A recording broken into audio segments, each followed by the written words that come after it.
Bonjour à tous, j'espère que vous allez bien et que vous passez une bonne journée. Merci de nous rejoindre dans cette vidéo où nous allons aborder un sujet fascinant. Est-il vrai que lorsqu'une personne apparaît dans vos rêves, c'est parce qu'elle vous manque? Allons approfondir ce sujet. Pour commencer, il est important de mentionner que chaque jour, nous sommes exposés à d'innombrables stimuli visuels et auditifs. Notre cerveau agit comme une éponge, absorbant constamment toutes ces informations. Pendant le sommeil, notre subconscient en profite pour traiter et libérer une grande partie de ces informations qu'il considère inutiles. C'est comme un processus de nettoyage nocturne où le subconscient élimine les données non pertinentes. Nous rêvons toujours chaque nuit, bien que nous ne nous souvenions pas toujours de nos rêves. Cela se produit parce que souvent, le subconscient élimine des informations qu'il considère non utiles. Cependant, il y a des moments où nous nous souvenons vivement de certains rêves. Ceux-ci sont généralement liés à des situations de notre vie qui nous génèrent de l'inquiétude ou de l'incertitude. Par exemple, imaginez que vous êtes dans une situation difficile et que vous ne savez pas quelle décision prendre. Soudain, vous voyez une publicité qui semble parler directement de votre problème. Ou peut-être, entendez-vous une chanson dont les paroles résonnent avec ce que vous vivez. Vous pourriez même être en train d'attendre dans une file d'attente et entendre des gens parler de quelque chose qui se rapporte directement à votre situation. Ce moment crée un déclic dans notre esprit, nous faisant sentir que l'univers nous envoie un message. Chaque jour, nous sommes bombardés par une quantité immense d'informations, mais toutes ces informations ne sont pas pertinentes pour nous. Cependant, notre subconscient est habile pour identifier et mettre en avant ce qui résonne vraiment avec nos expériences et émotions actuelles. Il est intéressant de noter que souvent, nous ne prêtons pas suffisamment attention aux choses qui ne résonnent pas avec nous. Mais tout, ce qui le fait nous crée un déclic. Cela est en partie dû au système d'activation réticulaire, qui nous rend plus attentifs aux informations qui s'alignent avec nos croyances. Mais que signifie cela réellement? Imaginez que quelqu'un est convaincu d'être toujours rejeté. Le système d'activation réticulaire fait que cette personne interprète toute action des autres comme un rejet, même lorsqu'il n'y a pas cette intention. De plus, le système peut la faire ignorer complètement ceux qui ne la rejetteraient pas, en se concentrant uniquement sur ceux qui sont vraiment hostiles. Ainsi, il perpétue la sensation de rejet, en remarquant uniquement les comportements qui confirment sa croyance. Ce phénomène ne se limite pas au rejet. Si quelqu'un croit fermement que tous les hommes sont infidèles ou peu fiables, son système d'activation réticulaire fera qu'elle passera à côté de ceux qui ne correspondent pas à cette description. En revanche, elle se concentrera sur ceux qui renforcent cette croyance, en ignorant ceux qui pourraient démontrer le contraire. Ainsi, l'esprit s'accorde avec ceux qu'il s'attend à trouver, renforçant son propre système de croyance.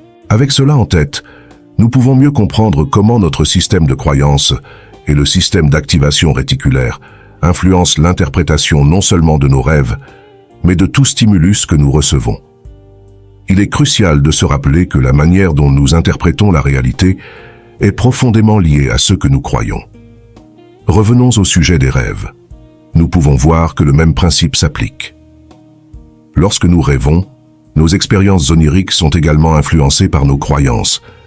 Le système d'activation réticulaire continue d'agir, même en état de sommeil, en filtrant et en mettant en avant ce qui coïncide avec nos convictions les plus profondes. Une croyance commune est que lorsqu'une personne apparaît dans nos rêves, c'est parce qu'elle a pensé à nous ou à quelque chose à nous communiquer. Bien que ce soit une opinion personnelle que certains partagent, il est crucial de comprendre que chaque individu est le seul à pouvoir interpréter ses propres rêves. L'interprétation correcte d'un rêve est subjective et dépend beaucoup de la perspective personnelle. Par exemple, les dictionnaires de rêves offrent souvent des significations générales pour certains symboles ou archétypes, comme rêver d'une araignée. Selon certains, si une grande araignée apparaît dans un rêve, cela pourrait indiquer qu'il y a quelque chose dans notre vie qui nous impressionne ou nous effraie, surtout si nous avons une phobie des araignées. Cependant, la signification d'une araignée dans un rêve est quelque chose que chaque personne doit interpréter en fonction de son propre système de croyances et d'expériences personnelles. Bien que les dictionnaires de rêves puissent fournir des indices ou des interprétations générales, il est important que chaque personne cherche sa propre signification. Ce qu'une araignée représente pour une personne peut être complètement différent pour une autre. Les dictionnaires de rêves peuvent offrir une orientation initiale, mais ce n'est qu'une petite partie du processus d'interprétation, peut-être seulement 3% de la signification totale. Pour une interprétation plus précise, on peut réaliser un exercice de programmation linguistique.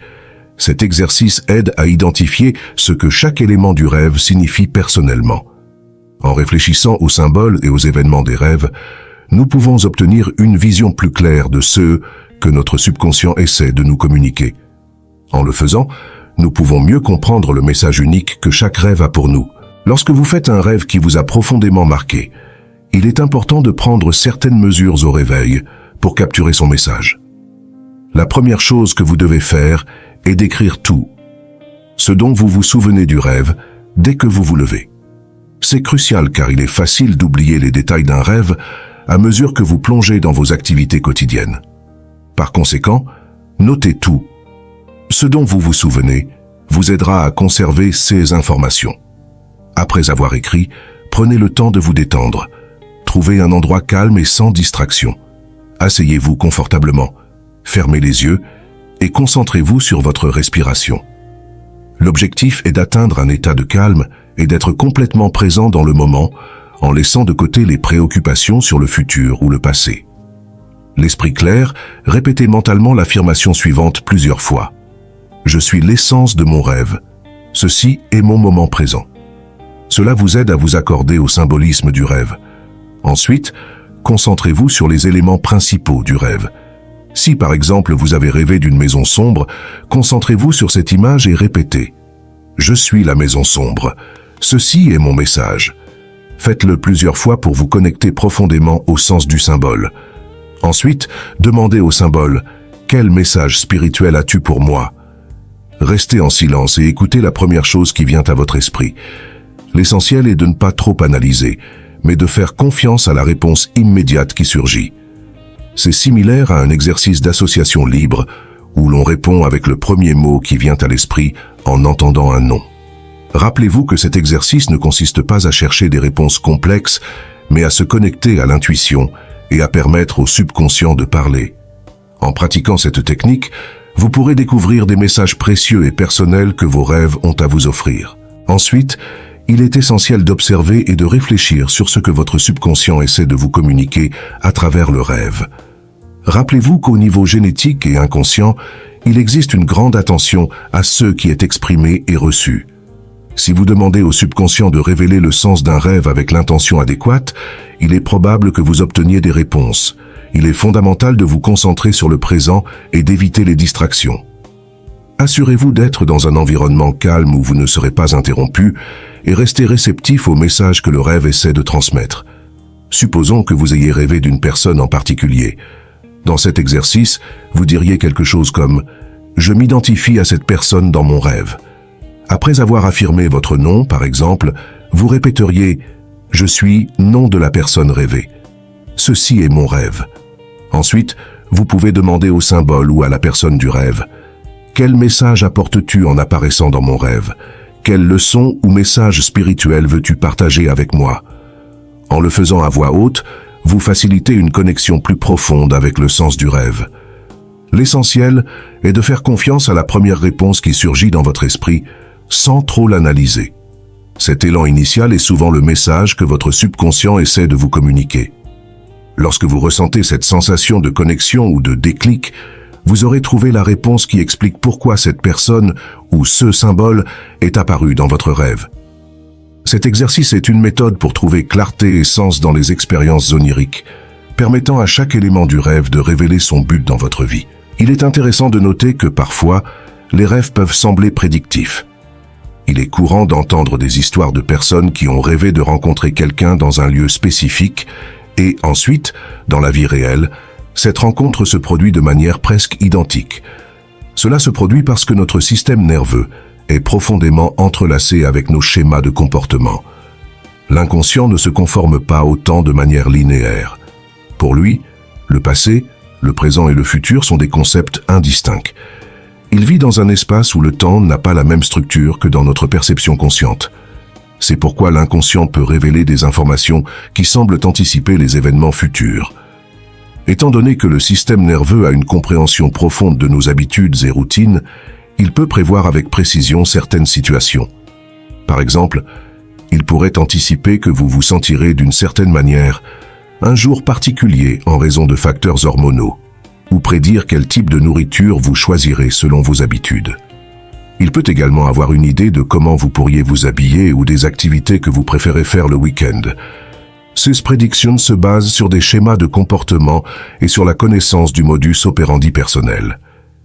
C'est pourquoi il est naturel que l'inconscient, connaissant bien ses routines, puisse deviner des événements futurs avec une assez grande précision.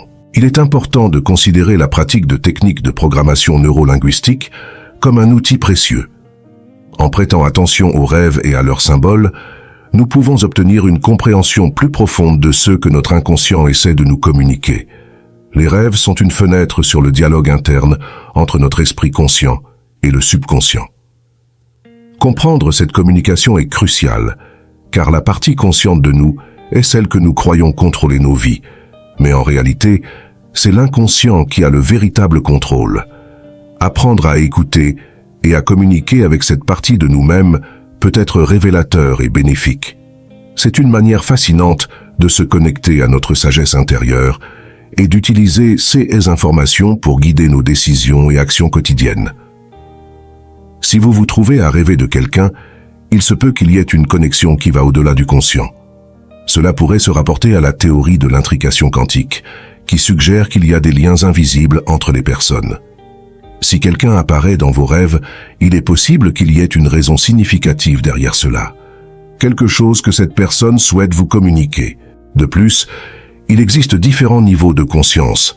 Le conscient personnel, le collectif et le spirituel. L'inconscient collectif agit comme une sorte de réseau global, semblable à un Wi-Fi auquel nous sommes tous connectés.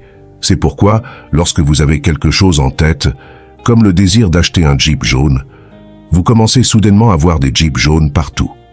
Cela peut être expliqué par le système d'activation réticulaire qui filtre et met en avant ce à quoi nous pensons déjà. De la même manière, lorsque vous avez besoin de résoudre un problème, comme une fuite à la maison, il est possible que vous trouviez soudainement quelqu'un qui puisse vous aider, même si vous n'en avez parlé à personne. Cette coïncidence peut être le résultat de l'inconscient collectif ou du système d'activation réticulaire travaillant ensemble. D'une certaine manière, vos pensées attirent des solutions ou des connexions qui semblent surgir de nulle part. La clé est d'interpréter ces phénomènes de manière personnelle et de trouver la signification qu'ils ont pour vous. Chaque expérience peut offrir des indices précieux sur ce qui se passe à un niveau subconscient et sur la façon dont votre esprit traite les informations. J'espère que cette réflexion vous a été utile et vous a offert une nouvelle perspective sur le monde des rêves et la connexion entre les esprits. Rappelez-vous que vous avez le pouvoir de voir au-delà de l'évident et de trouver la paix et le bonheur dans le processus.